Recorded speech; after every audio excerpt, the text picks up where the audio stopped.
نحمده ونصلي على رسوله الكريم اما بعد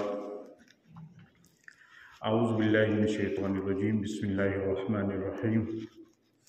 ولتکن منکم امۃ یدعون الی الخیر ویأمرون بالمعروف وینہون عن المنکر واولئک هم المفلحون صدق اللہ العظیم۔ میرے محترم بزرگوں اور دوستوں، میں نے آپ حضرات کے سامنے سورہ آل عمران کی ایک آیت تلاوت کی ہے، جس میں اللہ رب العزت نے ایک بات کو بیان فرمایا ہے، اور وہ یہ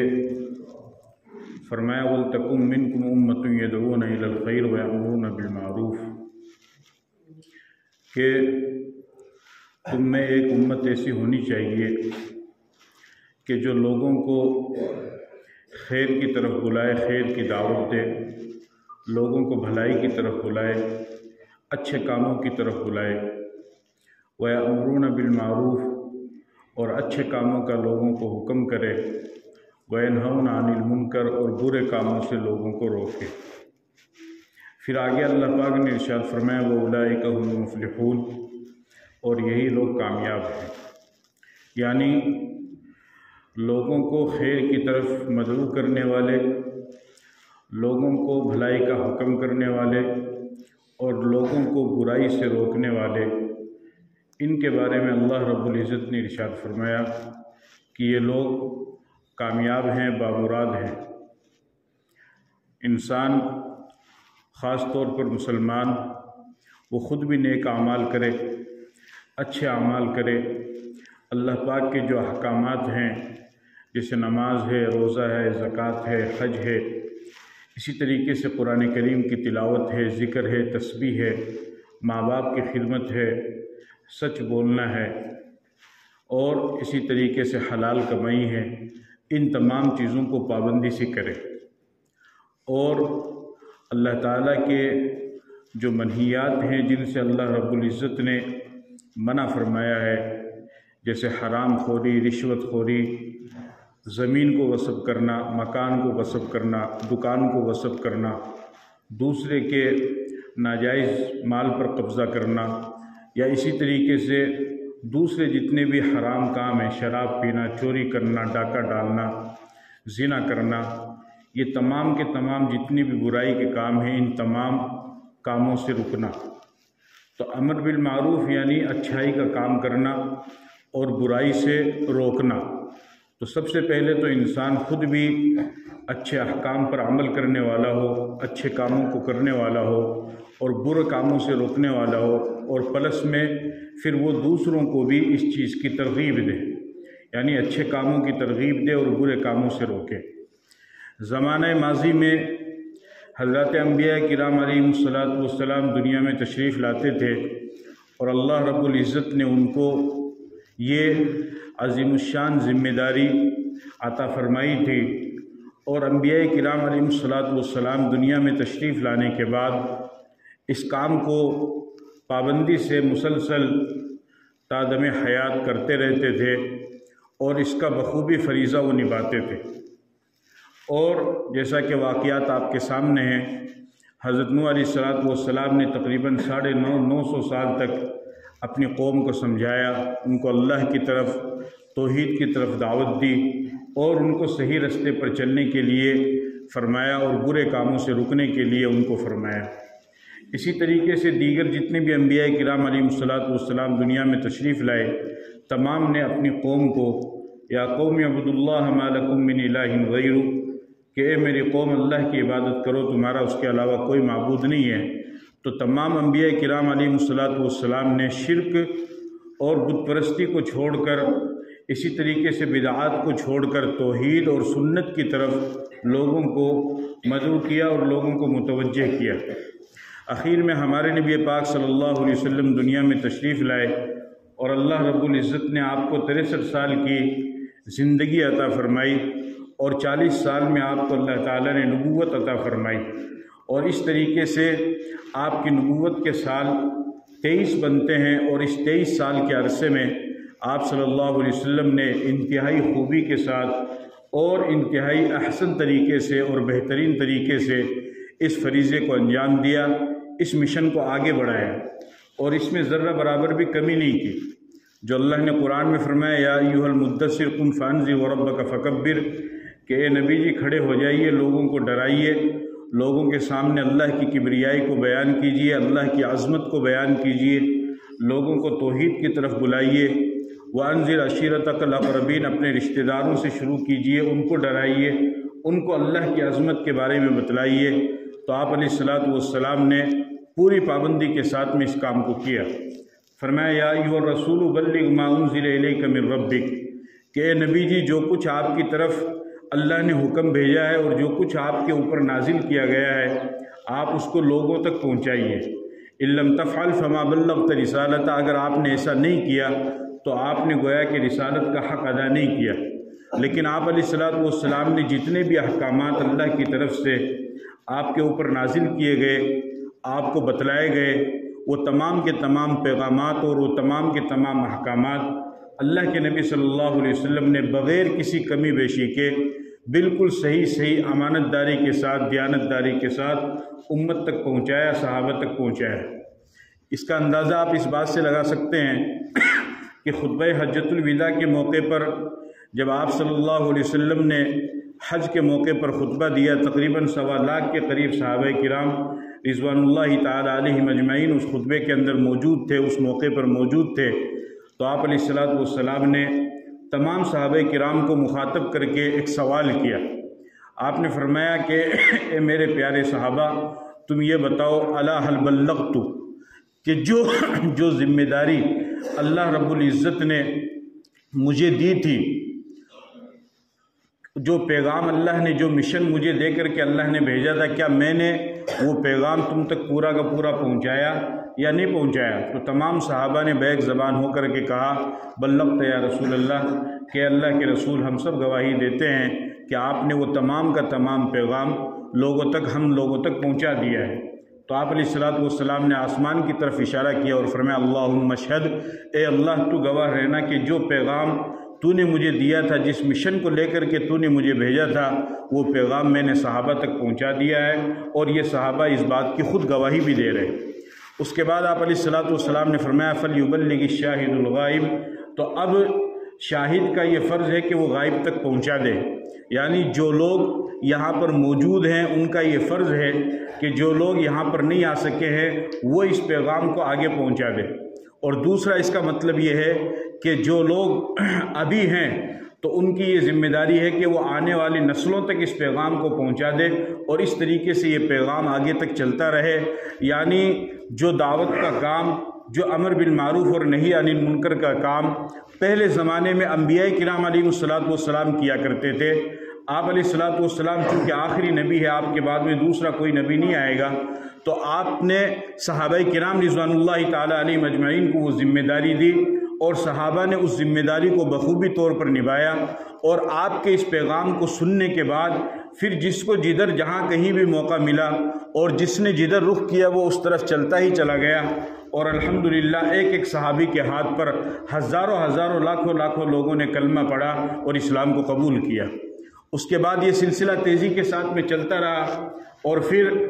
عرب کے علاقوں سے یہ سلسلہ باہر نکلا۔ باہر نکلنے کے بعد پوری دنیا میں پھیلا، صحابہ کرام کے زمانے میں بھی۔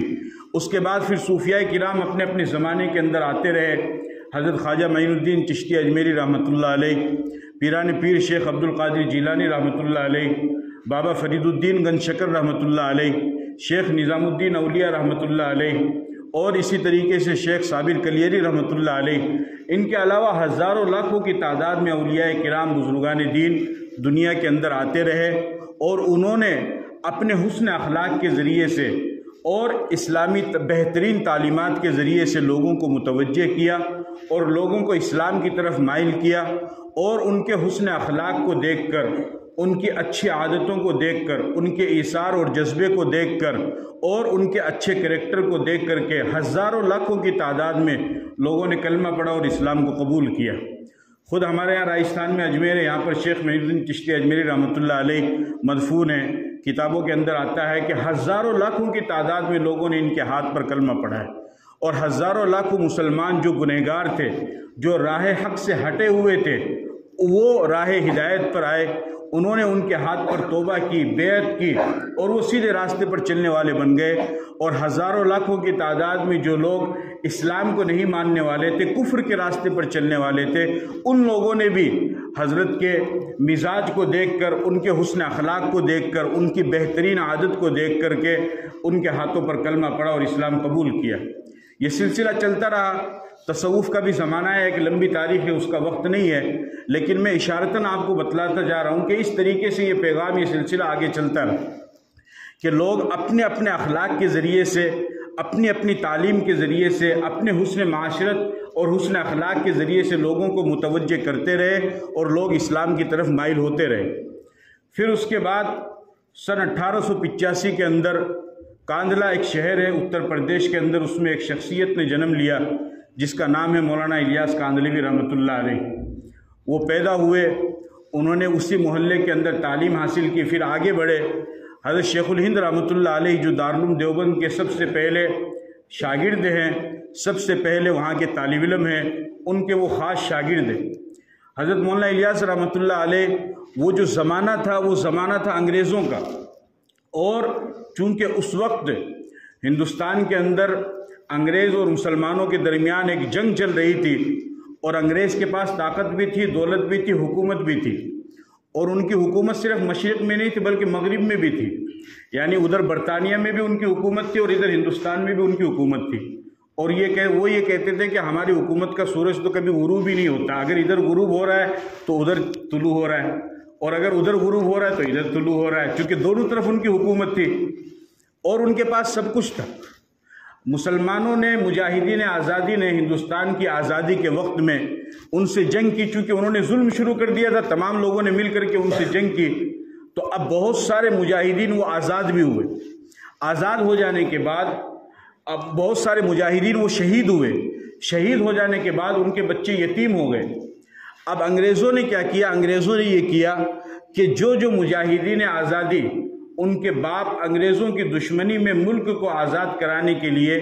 انسانیت کو غلامی سے آزاد کرانے کے لیے لڑتے ہوئے شہید ہو گئے، انگریزوں نے ان کے یتیم بچوں کو کھینچنا شروع کیا۔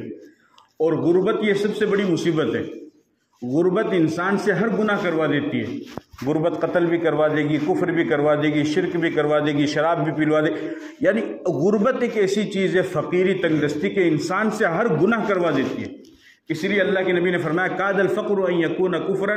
کہ فقیری تنگ دستی اتنی خراب چیز ہے کہ کہیں وہ انسان کو کافر تک نہ پہنچا دے۔ سمجھ گیا نا؟ ایک تو وہ فقیر، ایک تو نہیں بہت زیادہ ٹھاٹ باٹ ہو رہی کہ بالکل فقیری، کیونکہ جب انسان کے پاس کچھ نہیں ہوگا اور وہ بھوک کا مارا ہوگا تو پھر وہ ہر گناہ کرنے کو تیار ہو جائے گا، ہر گناہ کرنے کو تیار ہو جائے گا، آپ اس کو تھوڑے سے پیسے دے دیجئے۔ بہرحال تو اب انگریزوں نے کیا کیا؟ ان کو لینا شروع کیا اور ان بچوں کی تعلیم کا، ان کی تمام خرچوں کو برداشت کرنا شروع کیا، اور ان کو عیسائی بنانے لگے، ان کو مرتد بنانے لگے۔ اب ان کے باپ اسلام کے تحفظ کے لیے، آزاد کرانے کے لیے، وہ تو شہید ہو گئے، جنت میں چلے گئے، لیکن ان کی اولادیں وہ دھیرے دھیرے مرتد ہوتی جا رہی۔ تو اس وقت حضرت مولانا قاسم نانوتوی رحمۃ اللہ علیہ نے بنیاد رکھی 1866 کے اندر دارالعلوم دیوبند کی، اور یہ فرمایا کہ ہم ان بچوں کو اب تعلیم دلائیں گے اور ہم ان کا خرچہ اٹھائیں گے۔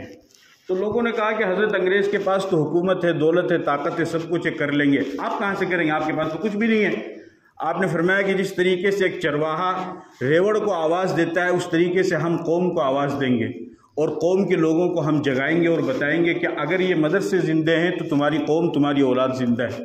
اور اگر یہ مدرسے مر گئے تو پھر تمہاری اولاد بھی یوں سمجھ لو کہ روحانی طور پر وہ مر گئی ہے، جسمانی طور پر تو وہ زندہ رہیں گے، نام ان کے مسلمان ہوں گے، لیکن نہ ان کے پاس کلمہ ہوگا، نہ قرآن کی تعلیم ہوگی، نہ دین کی تعلیم ہوگی، نہ ان کو جنازے کا پتہ ہوگا، نہ غسل کا پتہ، کسی چیز کا بھی ان کو پتہ نہیں ہوگا۔ تو فرمایا کہ ہم قوم کو آواز دیں گے۔ چنانچہ دارالعلوم دیوبند کی بنیاد رکھی گئی اسی مقصد کے لیے، تاکہ قوم کے جو بچے یتیم ہو گئے ہیں، جن کے سروں پر کوئی ہاتھ رکھنے والا نہیں ہے، ان کے سروں پر ہاتھ رکھا جائے اور ان کو اس طرف مائل کیا جائے، ان کو متوجہ کیا جائے۔ اسی بنیاد پر حضرت مولانا الیاس رحمۃ اللہ علیہ نے 1926 کے اندر ایک تبلیغی جماعت کی بنیاد قائم کی، اور نام انہوں نے نہیں رکھا، نام تو انہوں نے کچھ بھی نہیں رکھا، اور اسی لیے کہ جو مسلمان مسجد سے دور ہے وہ مسجد کی طرف آنے والے بن جائے، جو بے نمازی ہے وہ نماز کے اوپر قائم ہو جائے، جو شراب پینے والے ہیں، جو غلط کام کرنے والے، الحمدللہ آج تقریباً اس کام کو کیے ہوئے چلتے ہوئے 94 یا 95 سال کا زمانہ ہونے والا ہے، 26 میں 100 سال اس کو پورے ہو جائیں گے، اور ہزاروں لاکھوں کی تعداد میں پوری دنیا کے اندر اس کے ذریعے سے لوگ خیر کے رستے پر آئے ہیں، صحیح رستے پر آئے ہیں۔ میرے بیان کا مقصد صرف اتنا ہے، چونکہ گزشتہ جمعے میں سعودی عرب کے اندر یہ خطبہ دیا گیا تمام مسجدوں کے اندر، وہاں کی حکومت کی طرف سے شیخ عبداللطیف ان کی طرف سے یہ پیغام دیا گیا اور یہ بتایا گیا کہ تبلیغی جماعت جو ہے وہ دہشت گردوں کی جماعت ہے اور وہ قبر پرست کی جماعت ہے۔ دہشت گردی کا تو سوال ہی پیدا نہیں ہوتا، ان کے پاس تو خالی مسواک ہوتی، دہشت گردی کہاں سے کریں گی؟ سمجھ گئے؟ اسی طریقے سے بولا قبر پرستی، وہ تو امیر کے علاوہ باہر ہی نہیں جاتے، قبر پرستی کہاں سے کریں گے؟ تو یہ سب الزام ہے، بے بنیاد باتیں ہیں۔ ہمیں ان تمام چیزوں پر غور و فکر کرنا ہے، اس چیز کو ہمیں سمجھنا ہے اور ان تمام چیزوں کو ہمیں ختم کرنا ہے۔ اور یہاں پر جو ہمارے بھائی اس غلط پروپیگنڈے کا شکار ہو گئے ہیں، ان کے ذہن کو بھی ہمیں صاف کرنا، چاہے وہ ہندو ہو یا مسلمان ہو یا کسی بھی کمیونٹی سے وہ تعلق رکھنے والے ہوں، ان کو یہ بتانا ہے کہ تبلیغی جماعت پرامن جماعت ہے، خیر سگالی کی جماعت ہے اور صحیح لوگوں کو رستے پر لانے والی جماعت ہے۔ دہشت گردی سے اس کا کوئی تعلق نہیں، اور اسی طریقے سے قتل و غارت گری سے اس کا کوئی تعلق نہیں، قبر پرستی سے اس کا کوئی تعلق نہیں۔ توحید کے رستے پر، سنت کے رستے پر خود بھی چلتے ہیں، اور جو مسلمان نہیں چل پا رہے ان کو بھی توحید اور سنت کے رستے پر چلانے کی کوشش کرتے ہیں۔ بس یہی ہے۔ اس کے لیے چونکہ جمعیت علماء ہند کے جو ہمارے بڑے ذمہ دار ہیں، حضرت مولانا ارشد مدنی صاحب دامت برکاتہم، مولانا محمود مدنی صاحب دامت برکاتہم، ان کی طرف سے یہ فرمان جاری ہوا پورے ملک کے مسلمانوں کے لیے اور ائمہ کرام کے لیے کہ اپنے اپنی جمعہ کے خطبوں میں جو ہے وہ اس بات کو ظاہر کریں اور لوگوں کو بتلائیں، اور جو غلط پروپیگنڈا لوگوں کے درمیان پھیلایا گیا ہے اس غلط پروپیگنڈے کو بھی ختم کرے۔ مجھے امید ہے کہ انشاءاللہ آپ بھی اس بات کو سمجھیں گے، اور جو لوگ اس کے شکار ہو گئے ہیں آپ بھی ان کے ذہن کو صاف کریں گے، اور زیادہ سے زیادہ ہم لوگ اس میں جڑ کر کے زیادہ سے زیادہ اس کام کو آگے بڑھانے کی ہم انشاءاللہ کوشش کریں گے۔ جو اس میں لگے گا اللہ تعالیٰ اس کو کامیاب کرے گا، دنیا میں بھی اور آخرت میں بھی۔ اللہ تعالیٰ مجھے بھی اور آپ کو بھی عمل کی توفیق عطا فرمائے۔